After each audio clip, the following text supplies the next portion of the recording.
Hello, everybody. Welcome to Everest Coaching Institute. Today we will discuss Class 7 Science. Chapter name is Physical and Chemical Changes. बेटा this is the last video of this chapter. ये chapter पूरा मैं बाकी आपके साथ discuss कर चुकी हूँ. जो थोड़ा सा रह गया है वो जब आज हम आगे डिस्कस करेंगे. अगर आपको वीडियो अच्छी लगती है तो लाइक करो, सब्सक्राइब करो और हमारे चैनल को सब्सक्राइब करो, शेयर करो अपने फ्रेंड्स के साथ.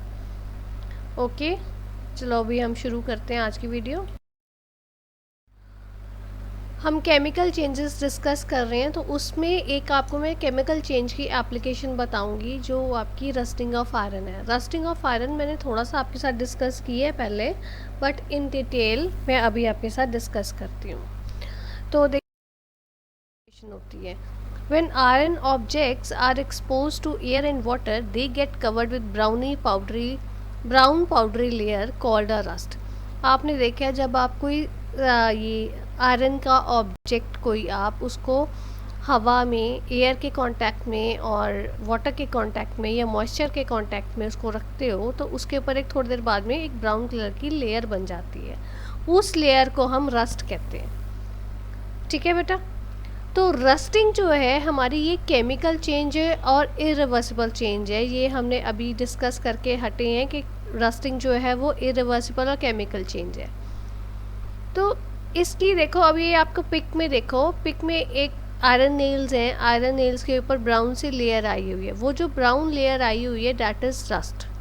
ठीक है. So when iron, water and oxygen when they react with each other, जब एक दूसरे के साथ रिएक्ट करते हैं, आयरन, वाटर और ऑक्सीजन जब एक दूसरे के साथ रिएक्ट करते हैं तो हम उसको आयरन ऑक्साइड बोलते हैं.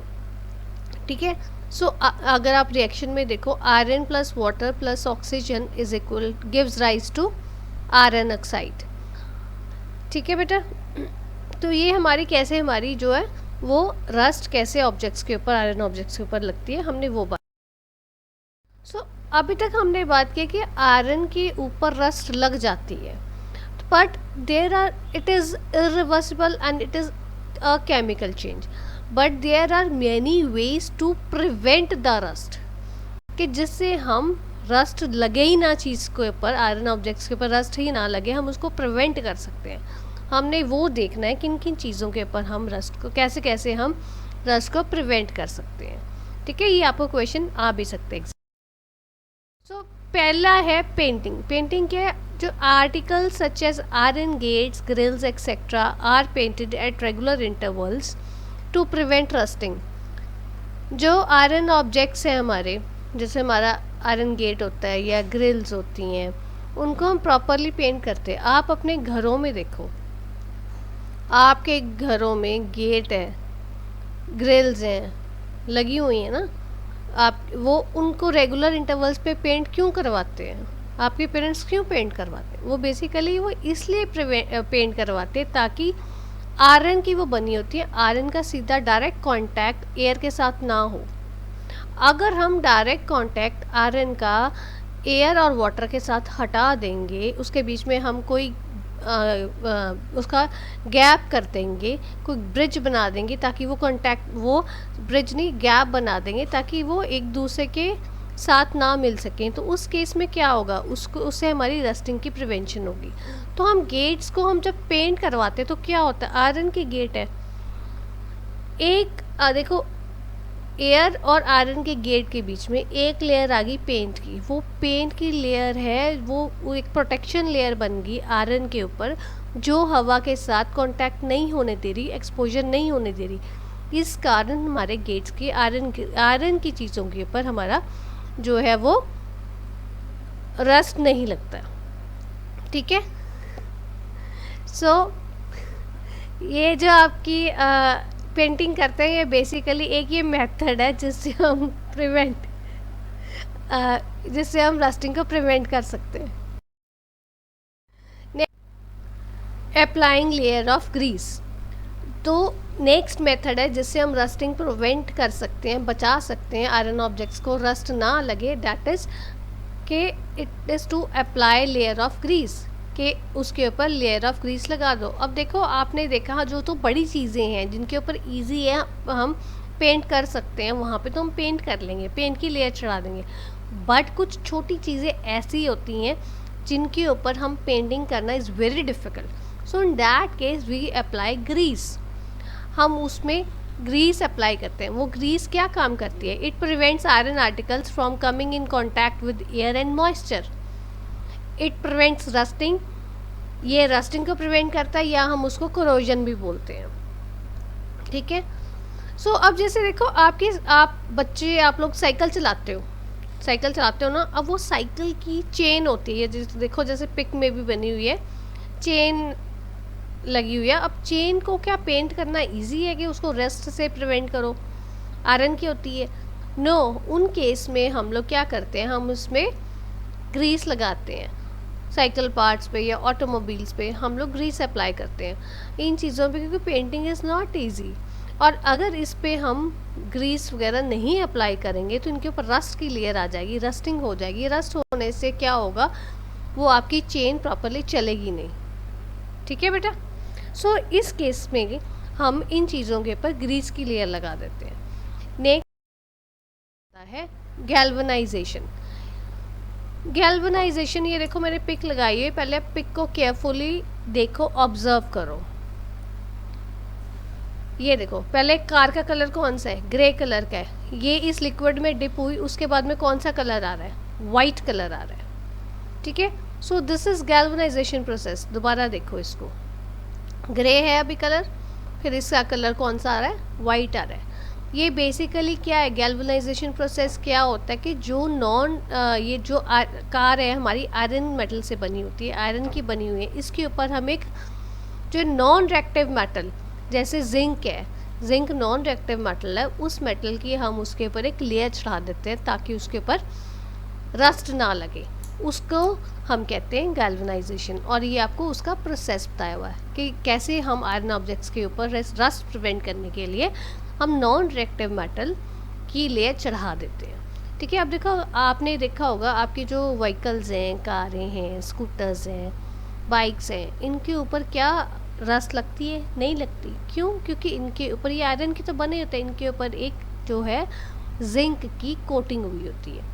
तो ये जो जिंक की कोटिंग हुई होती है ये प्रिवेंट करती है आयरन मेटल को कि वो अब मॉइस्चर के और एयर के कांटेक्ट में ना आए, एक लेयर बीच में बन जाती है जिसके कारण वो प्रिवेंट हो जाता है। सो ये इट प्रिवेंट्स रस्टिंग या कोरोजन। ठीक है। ये जैसे वाटर पाइप्स में भी यही काम हमारे होते हैं, पेंटिंग नहीं होती, गैल्वनाइजेशन ही होती है। ठीक है। तो अभी हम देखते हैं आगे, हमारा मेथड आ रहा है अलॉइंग। अब अलॉइंग में आपको सबसे पहले आपको बस समझाना चाहते हैं अलॉइंग होता क्या है। अलॉइंग आपके लिए एक न्यू कॉन्सेप्ट है। Alloying is basically the mixture of metals, two और मोर मेटल्स, राइट। दो या दो से ज़्यादा मेटल्स को मिक्स करते हैं तो उसको हम अलॉइंग कहते हैं। और alloying is a physical change, ये केमिकल चेंज नहीं है, ये फिज़िकल चेंज है। ये नॉर्मली आपको एग्ज़ाम में क्वेश्चन आ जाते हैं कि अलॉइंग होती क्या है। तो अलॉइंग की डेफिनेशन में आप क्या लिखोगे? Alloying is a method by which we mix two और more than two metals, mixed बोलना है, कॉम्बिनेशन नहीं है, मिक्स्ड बोलना है, मिक्सचर ऑफ टू और more metals to prevent from rusting, that is alloying. ठीक है बेटा।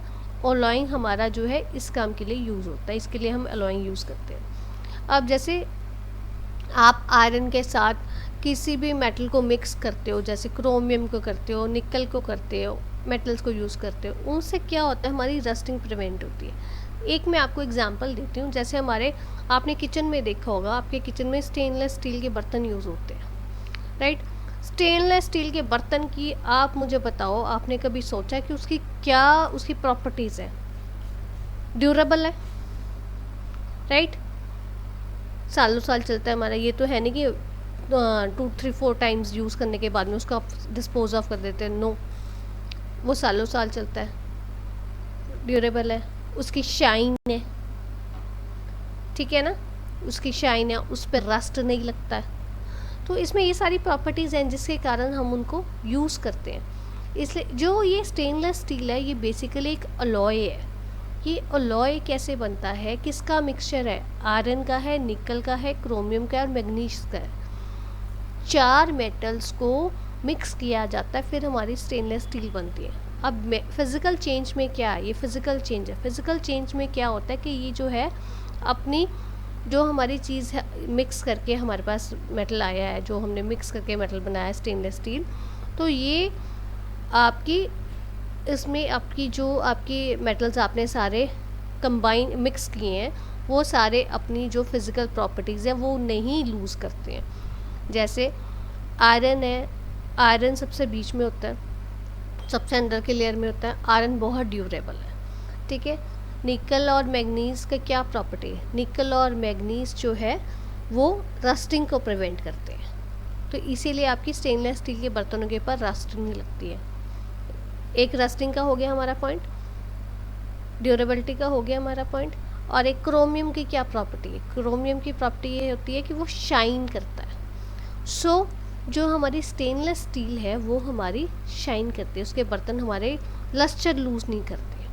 सो इट इज़ एन अलॉय जिसमें and it is a physical change जिसके बीच में हमारे जो मेटल्स हैं, जो हमारी सब्सटेंसेस बीच में आई हैं, मिक्स हुई हैं सारी, उन्होंने अपनी प्रॉपर्टीज़ लूज़ नहीं की हैं।